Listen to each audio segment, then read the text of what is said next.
Saludamos con el cariño de siempre a don Cristian Contreras Radovich, más conocido como Dr. File. Come on, come on. Come on, come on. Hola, Cristian. Un gusto estar contigo, Eduardo, con todos los amigos allá de Vía X, Sí, pues. y los que están al otro lado de la orilla también. Un gusto estar contigo. ¿Cómo estás, Cristian? Gusto saludarte. Muy Oye, bien, muy bien. Hay tanta conspiración que no hablamos, tanto tema oculto que no nos veíamos. Pero hicimos mentiras verdaderas, toda esta más toda esta. Así Y es. la verdad es que llamaba muchísimo la atención. Quiero saber por qué has estado desaparecido, qué pasó, si hubo amenazas o no, y por eso te fuiste a vivir lejos de Chile. La Agenda 2030, Ay, ay, ay. las conspiraciones de este año y más. Vamos a hablar, pero antes, música de tensión, maestro. Luces de tensión, por favor. Acompáñame adelante, Cristian. Ok. Cristian Contreras Radovich, tengo una pregunta para ti y quiero que me la respondas con la máxima sinceridad, Como siempre. como siempre. Porque una vez que me hayas respondido, no hay marcha atrás. Ok. ¿De qué no quieres hablar esta noche? ¿Cuál es ese tema que prefieres evitar? Ninguno, Eduardo. No hay ningún tema vetado. Nunca he vetado ningún tema. Y déjame decir una cosa. Que la irrupción en la televisión como Dr. File la inicié hablando de enigmas y misterios. Pero la persona que me llevó a hablar de las conspiraciones se llama don Eduardo. ¿Te acuerdas? En algún programa tú en vivo me dijiste, se atreve a abrir el capítulo y el archivo de las conspiraciones, y desde ahí comenzó. Así que, Eduardo, no hay ningún tema vetado. Nunca he vetado ningún tema, y esa es la vía que a uno le corresponde. Bien. Siempre buscando la verdad, poniéndola sobre la mesa, porque la gente al otro lado tiene la última palabra. Y derecho a saber. Cristian, me hago cargo de mi creación. Sí, pues. Te doy la pues. bienvenida al programa. Gracias. Y hoy día, prepárense. Sí, pues. Sí, pues. Nos vamos con todo. Fuerte y derecho. Bienvenido, Cristian. Un gusto verte. Gracias, hermano. Adelante, amigo mío. Tome asiento, por favor. Dr. File, esta noche con nosotros. Cuéntame, Así Cristian. fue, pues así fue. ¿Eh? Así fue el inicio de las conspiraciones. Memoria elefante este hombre, man. Cristian, ¿por qué te alejaste de la televisión? ¿Por qué te alejaste de Chile? ¿Qué pasó? Mira, por ahí por el año 2019, se me ocurrió, 2020, se me ocurrió armar un partido político de centro, que no sea de las tradicionales izquierda y derecha. Y producto de esa experiencia que para mí fue muy buena, en muchos aspectos, recibí directamente amenazas de muerte. Y debido a eso fundamentalmente, y debido a que en aquel año 2020, 2021 también, se vivió una situación muy densa, con confinamiento, etc., también recibí me dieron la espalda muchos amigos, muchos colegas, recibí críticas injustificadas, abusivas, amenazas, que me hicieron en un momento dado decidir tomar un poco de distancia al fin y al cabo, respirar un poco, porque básicamente fue eso. Separemos algunos temas. Amenazas primero. ¿Temiste por tu integridad? ¿Por la de tus cercanos? ¿Denunciaste esto? ¿Se formalizó en alguna investigación? No, no se formalizó en ninguna investigación, pero sí yo sé que hubo personas de una extrema izquierda política que me atacaron directamente, pero también de una derecha política. Como uno camina, uno cultiva el equilibrio, que es el único camino para ser feliz en la vida, al fin y al cabo. Claro, a veces uno dice cosas que no le molestan a uno y a otro, y surgen estos elementos radicales. Y claro, en un momento dado, ahora yo no le tengo miedo. Si yo le digo, aquí estoy, pero muchos de ellos son cobardes, atacan por la espalda, te meten cuchillos por la espalda, como tú sabes. Y debido también a un ambiente también aquel ambiente de confinamiento que vivimos, fue muy, muy denso, se vivió en una situación muy densa en nuestro país, ¿Sí? Hizo que tomara distancia al final. ¿Quiénes se veían más afectados con tu irrupción política, crees tú? Yo creo que la derecha e izquierda, en el país, como en otras partes del mundo, el poder lo tiene la derecha y la izquierda y se reparten el poder. Dos ideologías que con el paso del tiempo se corrompieron y que no dan solución a los problemas de Chile, primero que nada.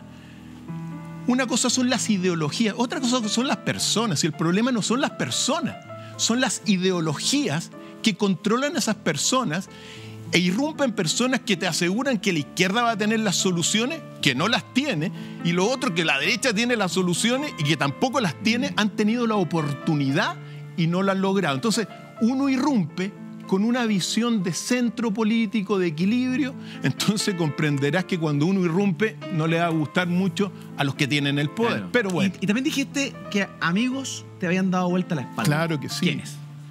Bueno, no voy a nombrarlos a muchos, pero muchos colegas también, recuerdo personas que irrumpieron en defensa de todo el confinamiento, con el cual yo no estuve de acuerdo. Estaba en contra de las cuarentenas, Pero por supuesto, yo fui muy crítico de la política sanitaria que se impuso en el mundo, no solamente en Chile. Aquí se vivió una opresión. Se obligó, aunque ahora digan que no se obligó a las personas a inyectarse lo que se inyectaron. Se confinó y yo no estaba de acuerdo. ¿Por qué? Por eso. Yo decía, bueno, el que quiera que se inyecte lo que quiera, pero hay personas que tienen problemas de salud que no se pueden inyectar. Hay personas con aneurisma que si tú reciben una de esas inyecciones o de cualquiera, se mueren. Entonces yo velé por eso al fin y al cabo, por la libertad de elección. de poder elegir. Claro. ¿Tú te vacunaste contra el COVID? No. ¿No tienes ninguna vacuna? Ni una vacuna. Y por ende no podías ir a ningún lado, no tenías... Pero por supuesto que no. Imagínate, a mí una vez, ¿cómo critico? O sea, ¿qué hice en su momento dado? Se me ocurrió hacer un acto poético de romper una mascarilla y decir libertad. Y por eso me cayeron las penas del infierno. Entonces, y ahí aparecieron personas como, mira, innombrables, ex amigos. Personas que trabajan, por ejemplo, como el Amaro Gómez Pablo, para la ONU, es un globalista. A criticarme a mí, que busco la verdad y que la pongo sobre la mesa. Una vergüenza lo que hizo él. Otra, la doctora Cordero, ya que querías nombre. La doctora Cordero, pucha, yo la estimo, pero veo que es una persona muy amargada. Quizá le falta amor en su vida, le falta una pareja que la ame, que la haga sentir, para no tener que siempre estar buscando donde tú estás mal, donde te equivocas. Pero bueno, es parte de lo que Pero hay uno... un poquito machismo, Cristian. ¿En qué se...? Cuando me deslizas que le falta una pareja. No es que tú seas antivacuna, tú estabas por la libertad de elegir si se quería vacunar o no. Pero por supuesto, si el que quiera haga lo que quiera con su vida. Lo que pasó aquí fue que se oprimió a la gente. ¿En qué quedó el partido? ¿Cómo? ¿En qué quedó el partido político? El partido llegó a tener 40.000 miembros, militantes. Pero no logró en la elección el 5% de la votación global y se disolvió el partido. No. Y hoy día, mira, he vuelto aquí a Chile después de este tiempo, y yo te digo una cosa muy concreta. Yo ya planté un árbol, escribí 3 libros, tuve hijos, y voy a hacer lo posible por retomar la formación de un movimiento, la formación de un partido político, si es necesario, que sea una alternativa a las derechas e izquierdas, a esas ideologías que están fracasadas en nuestro país. Permíteme decirlo. ¿Va a armar un partido político nuevamente? Vamos a hacer el intento para hacer una opción presidencial en algún momento dado. ¿Por qué? Porque lo que hemos visto los últimos años nos han llevado ahora a tener primero, una democracia defectuosa. Lo que significó, por ejemplo, la primera redacción de la primera propuesta constitucional de izquierda radical, fracaso, rechazado por el pueblo chileno. Después viene la derecha con otra propuesta fracasada. Entonces, date cuenta que tenemos un enorme problema político en Chile que deriva en un problema estructural. Chile tiene un problema estructural, Eduardo. ¿Tú crees que hay que reformar el sistema político? No solo el sistema político, el sistema sanitario, el sistema de la educación de este país. ¿Todavía hay que reformar la Constitución? Mira, para mí, en este minuto, la Constitución es secundaria. Ya. Es totalmente secundaria, ¿ya? No es relevante. Para la propuesta que uno tiene en algún futuro, claro que sería bueno una nueva Constitución, no hay nada malo en una nueva Constitución. Pero hoy día nosotros estamos viviendo un problema estructural. Y de todos los problemas, Eduardo, el mayor problema de este país, y lo digo a la Cámara, es la educación de este país. Allá está. El principal problema de este país es la educación de este país. Están destruyendo la educación desde el año 2005.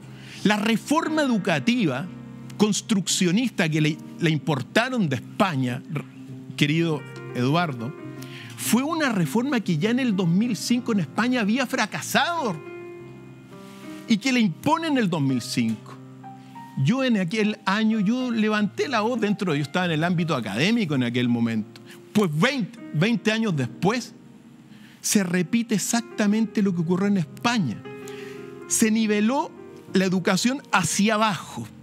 Los mejores estudiantes de los países se fueron de Chile y se fueron de España también.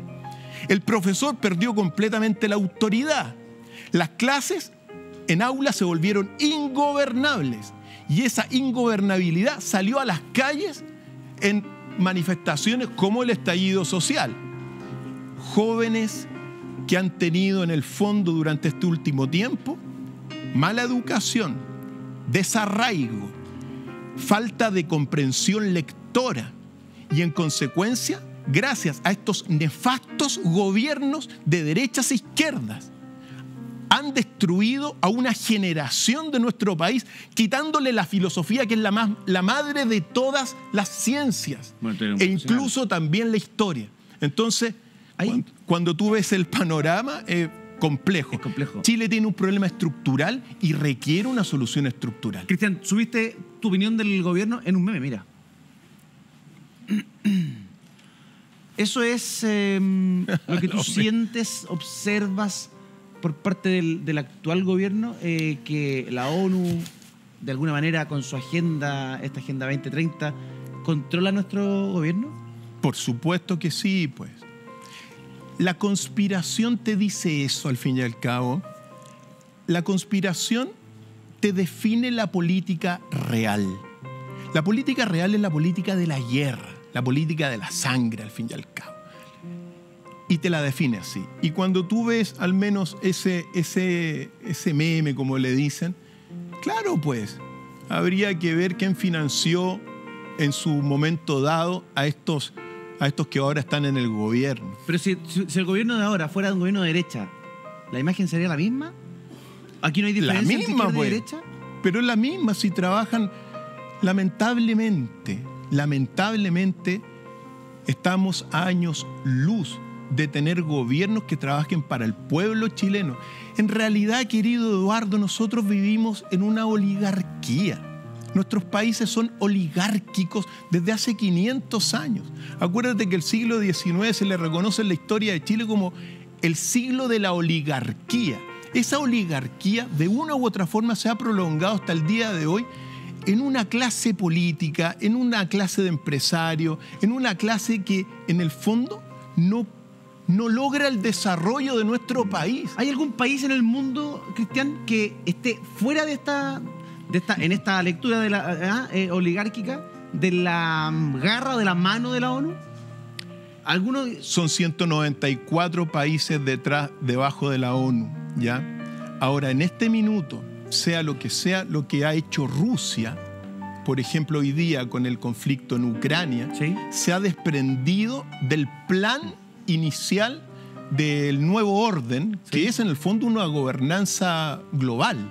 Entonces, hay algunas excepciones, China también dentro de todo, Pero todos ahí es bastante amplio ese tema. Mira, ya que estamos entrando en materia internacional, te quiero mostrar algunos líderes, algunos personajes.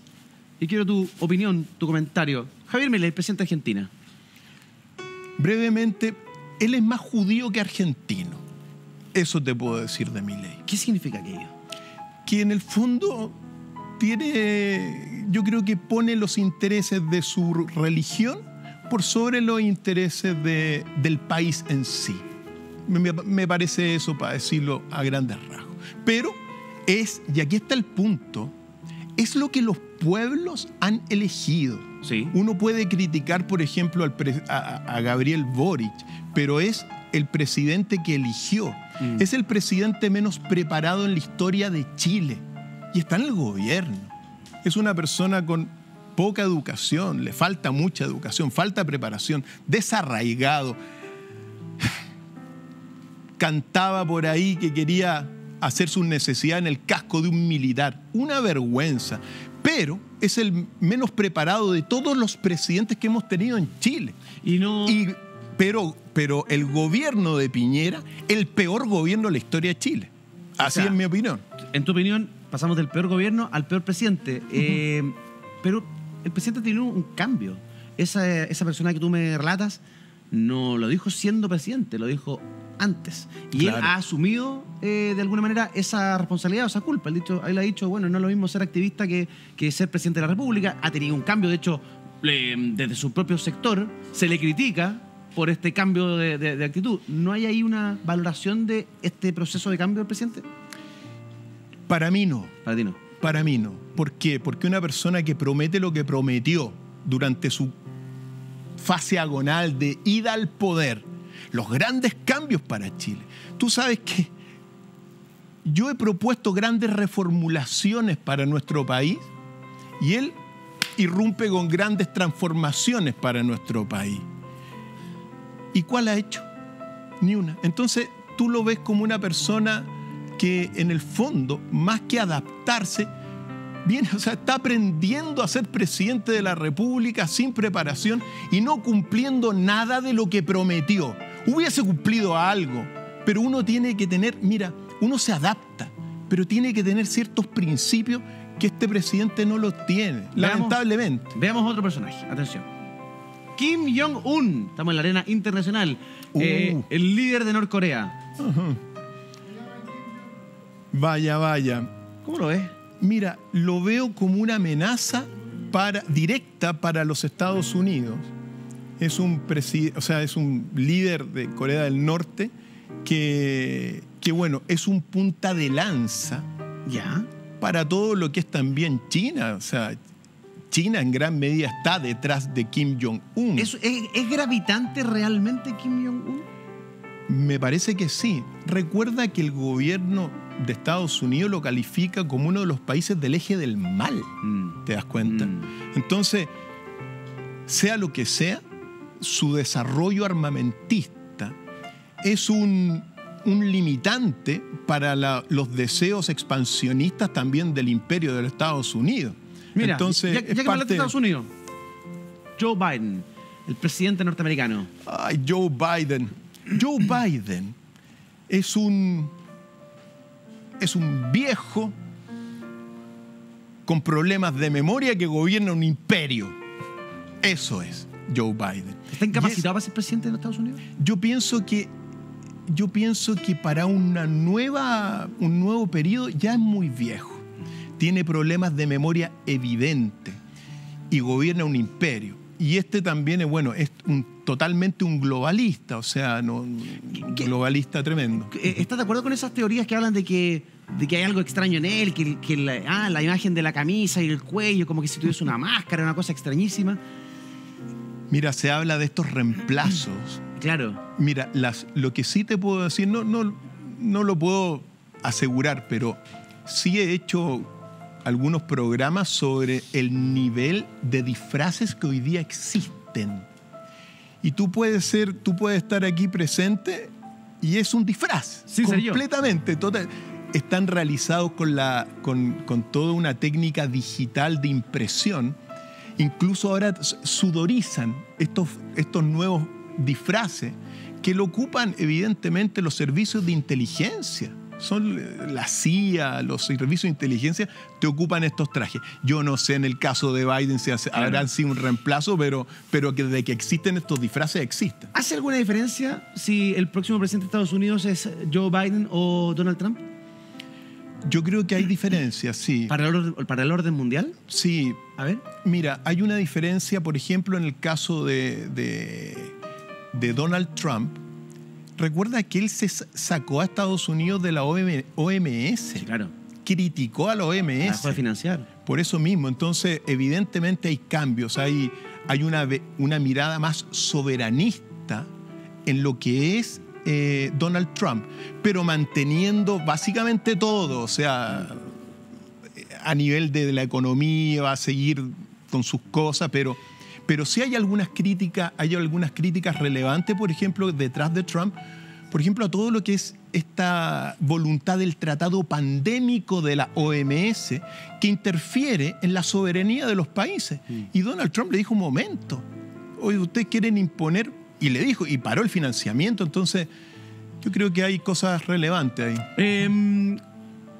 ¿Qué pasa a nivel global? Estamos a puertas de una tercera guerra mundial. ¿Vienen nuevos elementos para nuestro país de preocupación? ¿Qué pasa con el calentamiento global? Hay harta información para compartir esta noche con Cristian Contreras Radovich. Las conspiraciones de este año también serán parte de esta conversación en Todo va a estar bien. Y quiero pedir por favor iluminación que me bajen las luces, porque vamos a tener una conversación más íntima. Vamos a conversar de lo que viene, vamos a conversar de lo que está pasando, de esos temas que de pronto se pierden del ojo de la gente, Cristian, pero que están ahí.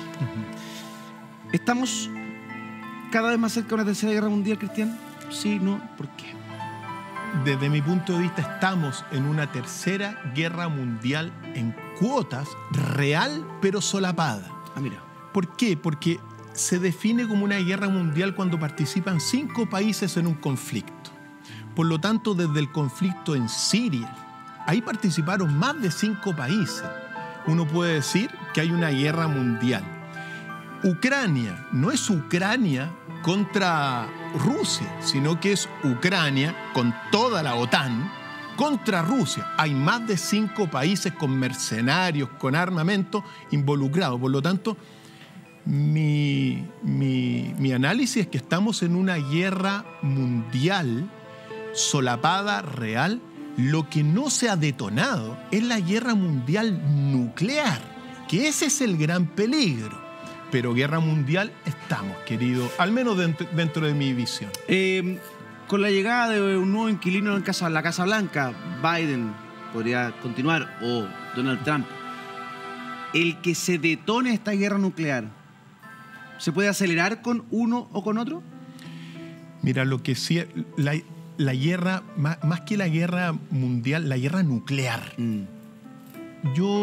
Lo que uno sabe, por los documentos, por lo que uno lee, tú sabes que uno lee todo el día al fin y al cabo, hay personas que quieren la guerra mundial nuclear, ¿te das cuenta? ¿Qué querrían? ¿Quiénes querrían la guerra? Mira, son personas que les gusta la guerra. Si piensas tú lo que significa la industria bélica en el mundo. Es la segunda industria más poderosa del mundo después de la farmacéutica.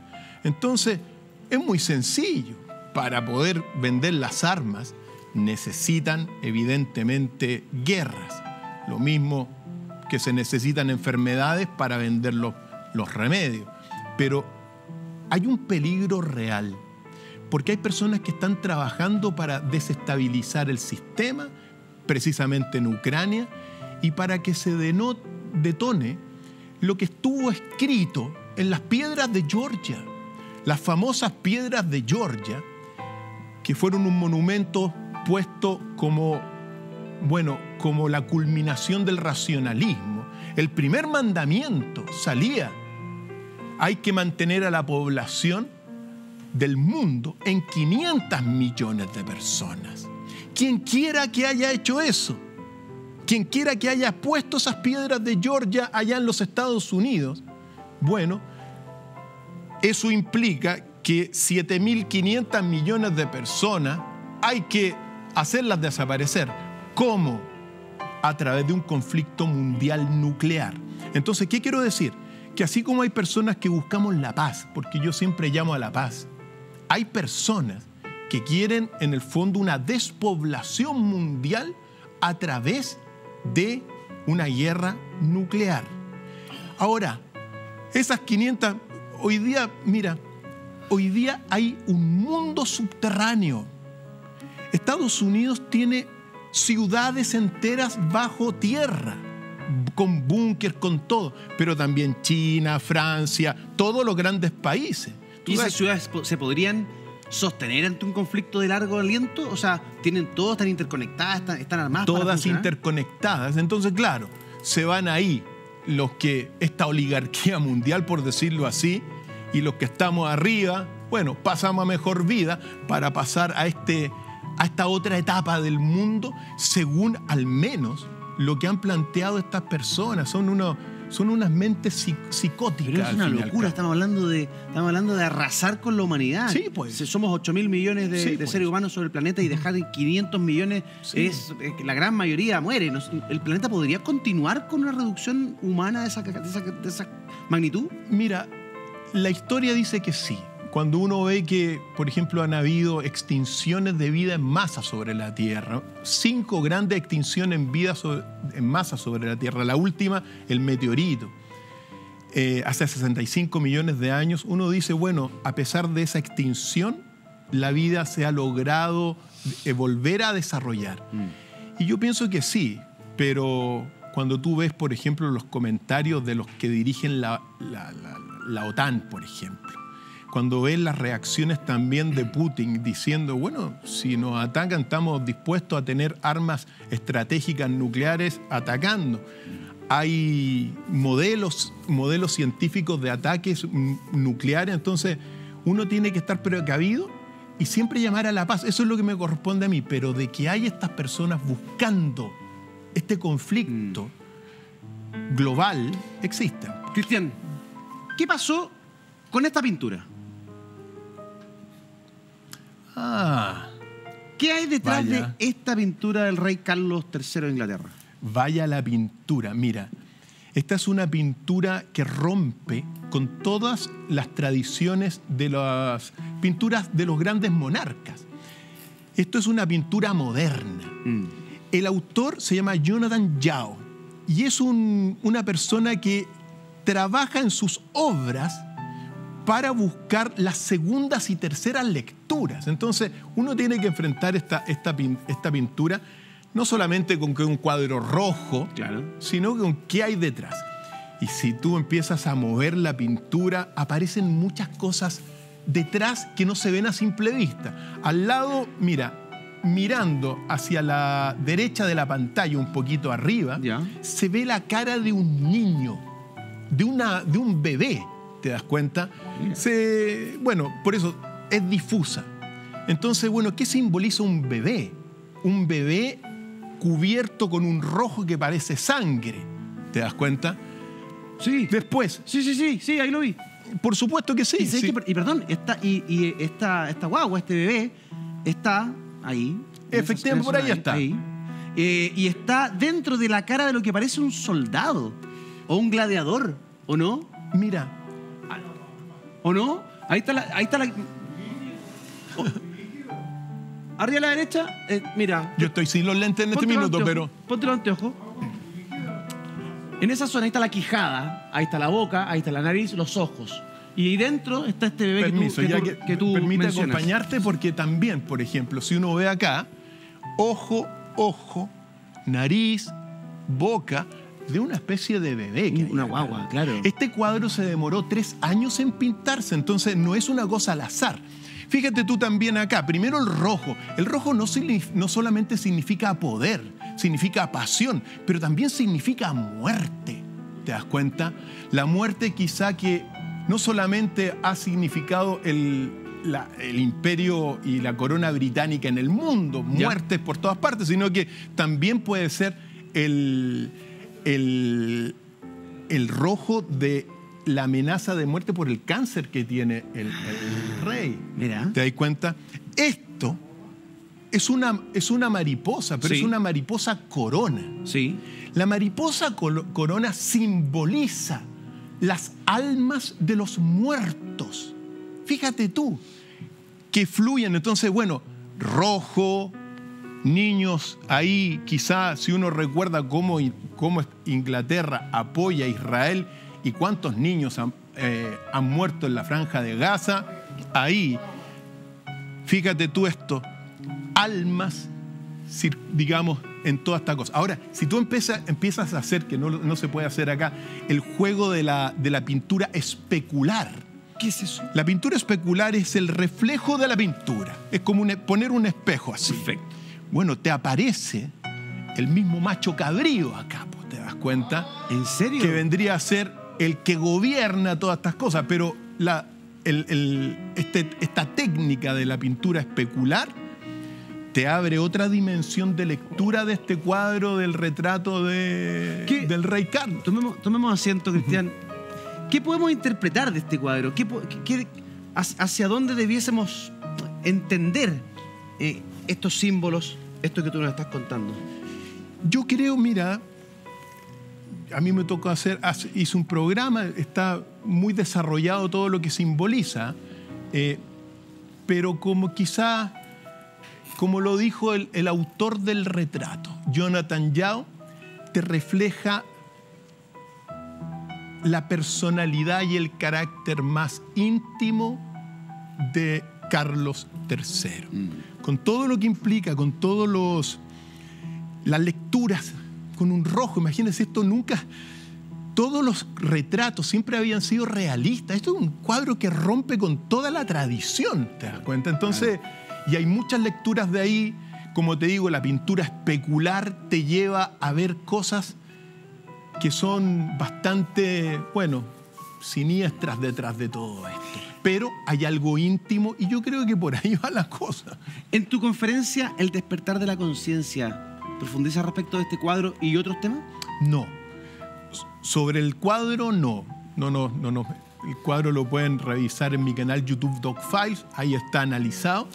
Pero en el despertar de la conciencia vamos a hacer un recorrido, que es una conferencia, aprovecho de avisarles, aquí está, que vamos a hacer el 28 de junio en el Hotel MR, aquí en Providencia, Avenida Pedro de Valdivia, 164.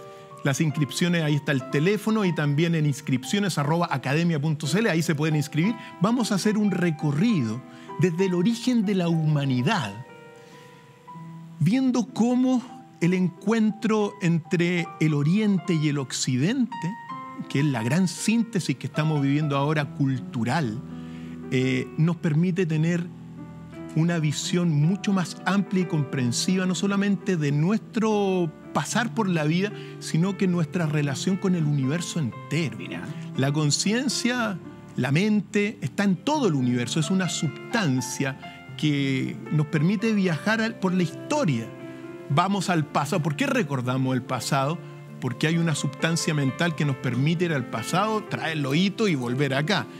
Vamos a hacer un hermoso recorrido revelando cosas desde el jardín del Edén, el verdadero autor del pecado original, por ejemplo, hasta los dioses que están controlando la tierra y que tienen, bueno, a sus vicarios controlando los países, cumpliéndose todo lo que es las profecías de las escrituras. Así que va a ser una conferencia y los invito a todos a asistir 28 de junio. Academia.cl, academia con K. Academia con K, inscripciones@academiaconk.cl. Perfecto. Cristian, de todos tus estudios, tus lecturas, ¿qué o cuál es el último tema que te preocupa o que vienes estudiando, reflexionando? Mira, hay muchos temas, pero quizá lo que más me preocupa en lo personal es la situación de mi querido y amado país. Nosotros estamos, cuando tú puedes ver cómo vive Europa y en el nivel que estamos de país en vías de desarrollo, con una educación destruida, con una política destruida, con problemas multifactoriales, con una corrupción institucionalizada, en muchos factores, en muchos ámbitos, con impunidad, con el crimen y la delincuencia a la orden del día. Mi mayor preocupación, como te dije, yo ya publiqué un libro, escribí 3 libros, o sea, planté un árbol y tuve hijos. Mi preocupación es realmente por lo que me queda de vida, si no me atacan por la espalda cobardemente, poder contribuir y aportar para que nuestro país logre el desarrollo y logre realmente posicionarse como un país protagónico dentro del concierto mundial que viene. Si lo que viene, querido Eduardo, es que si no nos ponemos las pilas, no solamente como Chile, sino que como Iberoamérica, y no formamos un bloque, vamos a ser siempre los productores de materias primas, países pobres, mal educados y con un problema de conflicto social permanente si no realmente tomamos el sartén por el mango y hacemos algo bueno por nuestro país. Buenos gobiernos es lo único que se pueden ofrecer. Ideologías de derecha, izquierda fracasaron, pero sí podemos ofrecer gobiernos de coalición, gobiernos que realmente busquen el desarrollo. Creo que es fundamental. Esa es mi mayor preocupación, querido Eduardo. Cristian Contreras Radovich, esta noche con nosotros en Todo Va a Estar Bien, volviendo a la televisión. Te agradezco, amigo mío, que hayas venido al programa, sí, que nos haya acompañado. Marcelo, Robertico, hasta la próxima.